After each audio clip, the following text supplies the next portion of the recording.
One में गई और वन में जाकर के अपने शरीर को त्याग दिया, पुत्र को श्राप दे दिया। कैसा श्राप दिया? कहा कि बेटा तुम मुझे जलते हुए अंगार से मारने का बात किया ना, जाओ तुम्हारी भी मृत्यु जलते हुए अंगार से होगा। ऐसा ही हुआ। माता पिता को जो कष्ट दिया था, माता पिता के मुख से जो श्राप लगा, फलीभूत हुआ। यह दुष्ट धुंधकारी घर में अकेले ही रहने लगे, जीवन यापन नहीं हो रहा था। 5-5 गणिकाओं के साथ में विवाह को कर लिया। 5 गणिकाओं के साथ में विवाह करके यह दुष्ट धुंधकारी चोरी करने लगा, चोरी करके जीवन यापन करता था। एक दिन वह 5 गणिका विचार करने लगी कि यह दुष्ट धुंधकारी बड़े बड़े राजा के घर में चोरी करने के लिए जाता है और धन को लाता है। यदि किसी दिन यह राजा के हाथों पकड़ा गया, राजा इसको भी दंड देंगे, हमको भी दंड देंगे, तो क्यों ना ऐसा करते हैं कि धन तो बहुत हो गया है, तो यह सभी धन हम 5 आपस में महाराज बांट लेते हैं। और जब आज यह धुंधकारी मध्य रात्रि में आएगा, उनको मृत्यु दे देंगे। धुंधकारी मध्य रात्रि में महाराज मदिरा पान करके आया, खाट पर बैठा ही था कि एक गणिका आई और आकर के धुंधकारी को डोर से बांध देती है।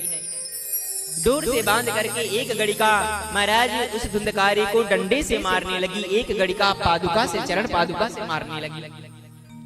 धुंधकारी रोने लगा, अरे क्या कर रहे हो, मुझे कष्ट हो रहा है, क्यों मार रही हो?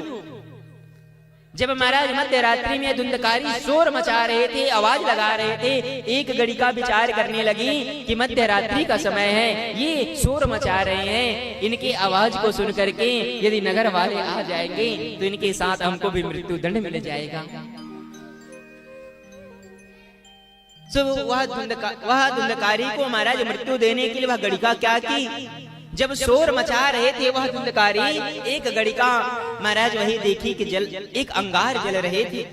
गणिका अंगार उठाती है और अंगार उठा करके उसी धुंधकारी के मुख में डाल देती है। जैसे धुंधकारी के मुख में अंगार को डाली, ये धुंधकारी कहने लगे कि महाराज ठीक ऐसे ही मैं अपने मैया को भी कहा था, और आज देखो वही मैया जो श्राप दी है वह श्राप मुझे लग गया है। जलते हुए अंगार मुख पर पड़े, मुख पर पड़ते यह दुष्ट धुंधकारी की मृत्यु हो जाती है। यह धुंधकारी महाराज अकाल मृत्यु अपने शरीर को त्यागे, जिसके कारण यह बहुत बड़ा प्रेत बन गया है, बहुत बड़ा प्रेत बन गया। प्रेत योनि में मिला महाराज, प्रेत योनि में उनको बहुत कष्ट मिलने लगा, बहुत दुखी होने लगा।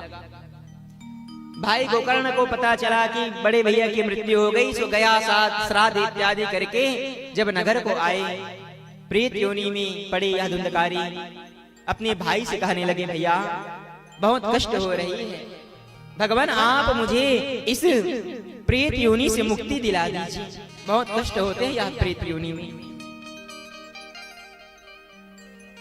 जब जीवन मिला था, जब शरीर मिला था, तब तो महाराज जिस शरीर को पापाचार में लगाए, और जब आज प्रेत बन गए तब कह रहे हो कि मुझे इस प्रेत योनि से मुक्ति दिला दो। मुक्ति के लिए दर दर भटकने लगे यह प्रेत। जब महाराज कहीं मुक्ति नहीं मिला, अंत में छोटे भाई के शरण में गए।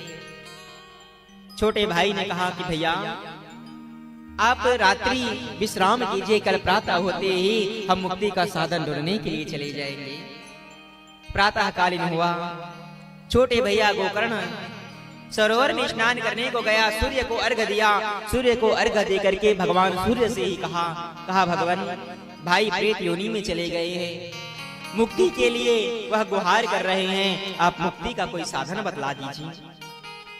सूर्य देव ने कहा कि हे गोकर्ण तुम जाओ और जा करके उस प्रेत के सन्मुख भागवत महापुराण रूपी गंगा को प्रवाहित कर दो। यदि उनको मुक्ति चाहिए सच्चे मन से, महाराज वह इस भागवत के शरण ग्रहण करेंगे, उनको मुक्ति मिल जाएगा। भागवत महापुराण को दिया। गोकर्ण जी महाराज भागवत पुराण लेकर के आए, सुंदर नगर में ढिंढोरा पिटवा दिया। कहा कि जिसको जिसको भी कथा श्रवण करना है, कथा का आश्रय लेना है, मुक्ति महाराज मुक्ति पाना है, वह आए और आकर के सुंदर कथा श्रवण करें। सुंदर कथा प्रारंभ हुआ। बट वृक्ष के नीचे पंडाल लगा हुआ है। गोकर्ण जी महाराज व्यास आसन को अलंकृत करते हुए सुंदर कथा श्रवण करा रहे हैं। जहां कथा हो रही थी महाराज वहीं सन्मुख 7 गांठ के एक बांस लगे हुए थे। धुंधकारी प्रेत ने देखा कि भाई मेरे मुक्ति के लिए भागवत महाप्राण को कर रहे हैं और बैठने के लिए कोई आसन नहीं मिल रहा है। देखा कि सन्मुख ये 7 गांठ के बांस लगे हुए हैं। वह प्रेत धुंधकारी उसी बांस में जाकर के बैठ जाता है। जैसे ही कथा पूर्ण हुआ, प्रथम दिवस की कथा पूर्ण हुई, प्रथम ग्रंथि फट गया। दूसरे दिवस की कथा पूर्ण हुई कि महाराज वह बांस में से दूसरा ग्रंथि फट गया। तृतीय दिवस की कथा पूर्ण हुई कि तृतीय ग्रंथ फट गया है। और ऐसे ही क्रम से जब 7 दिवस की कथा पूर्ण हो गई तो पूर्ण रूप से वह 7 गांठ की बांस फट गई और उसी बांस से सुंदर स्वर्ण के मटुक धारण किए हुए, सुंदर पीतांबर धारण किए हुए, सांवले शरीर पा करके मंद मंद मुस्काते हुए एक दिव्य पुरुष प्रकट हुआ। जैसे एक दिव्य पुरुष प्रकट हुआ उनके लिए स्वयं भगवान नारायण अपने स्वर्ण के रथ को भेजे। उस बांस से प्रकट हुए उस पुरुष के लिए भगवान नारायण स्वर्ण के रथ को जब भेजे हैं, इतना ही नहीं कि उस स्वर्ण के रथ में भगवान नारायण के प्रिय जय और विजय भी आए थे। सभी प्रेत देख रहे हैं। सभी के देखते ही देखते वह बांस से प्रकट हुए वह धुंधकारी वह स्वर्ण के रथ पर बैठा। उसी समय गोकर्ण जी महाराज जय और विजय से प्रश्न किया, कहा भगवान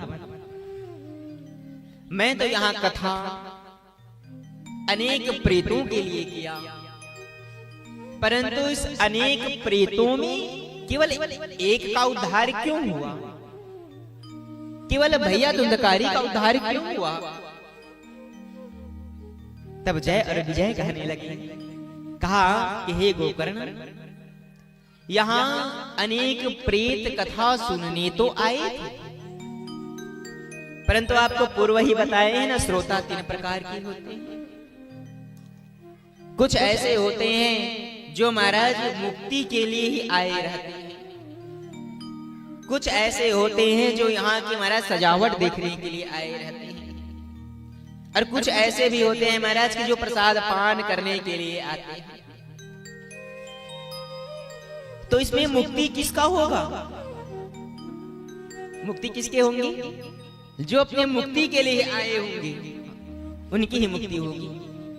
प्रेत योनि में वह धुंधकारी थी, अपनी मुक्ति के लिए बांस में जाकर के बैठ गया। 7 दिवस तक के कथा सुनी, महाराज प्रेत योनि से मुक्ति मिल गई।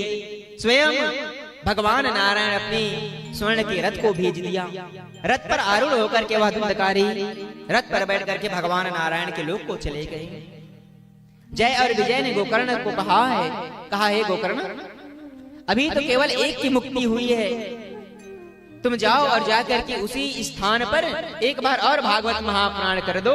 यदि महाराज कोई प्रेत अपनी मुक्ति की कल्पना करते होंगे, सच्चे मन से कथा सुनेंगे, उनकी भी मुक्ति हो जाएगी।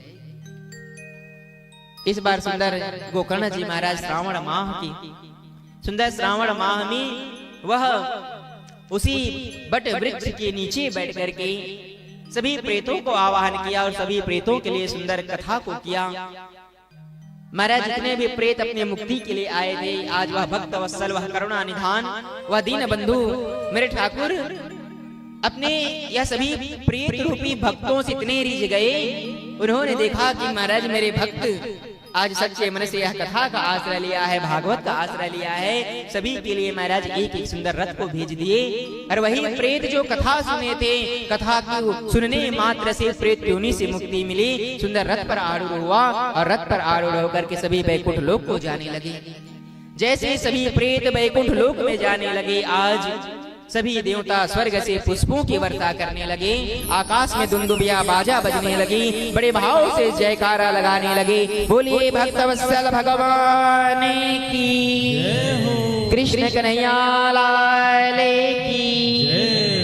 एक बार बड़े भाव से दोनों हाथों को उठा करके कह दीजिए राधे राधे राधे। आवाज नहीं आ रहे हैं राधे।